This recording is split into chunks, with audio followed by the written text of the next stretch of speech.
சேலத்தில் தொண்டு அறக்கட்டளை மூலமாக முதலீடுகளை பெற்று மோசடியில் ஈடுபட்டதாக 3 பேரை காவல்துறையினர் அதிரடியாக கைது செய்தனர். சேலம் அம்மாப்பேட்டையில் உள்ள திருமண மண்டபம் ஒன்றில் கடந்த 2 ஆண்டுகளாக அன்னை தெரசா அறக்கட்டளை என்ற பெயரில் தொண்டு நிறுவனம் செயல்பட்டு வந்தது. அறக்கட்டளையில் பண முதலீடு செய்பவர்களுக்கு அதிக லாபம் கொடுக்கப்பட்டுள்ளது. குறிப்பாக 50,000 முதலீடு செய்தால் 7 மாதத்திற்கு மாதந்தோறும் ரூபாய் 15,000 வழங்கப்படும் என கவர்ச்சிகரமான திட்டங்களில் பணம் வசூலிக்கப்பட்டது. இதில் அம்மாப்பேட்டை மற்றும் சுற்றுவட்டார பகுதியைச் சேர்ந்த ஆயிரக்கணக்கானோர் முதலீடு செய்தனர். இதனிடையே ஒரு நாள் ஆஃபராக 1 லட்சம் ரூபாய் முதலீடு செய்வோருக்கு 7வது மாதம் 2 லட்சம் ரூபாயாக வழங்கப்படும் என்று அறிவிக்கப்பட்டதாக தெரிகிறது. இதுகுறித்து அறிந்த காவல்துறையினர் மண்டபத்திற்குள் நுழைந்து விசாரித்துள்ளனர்.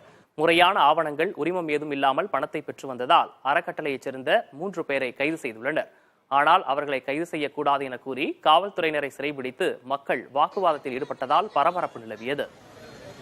இந்நிலையில் மண்டபத்திலிருந்து 8 கோடி ரூபாயை பறிமுதல் செய்த காவல்துறை 500 கோடி ரூபாய் வரை மோசடி நடந்திருக்கலாம் என்று தெரிவிக்கின்றனர்.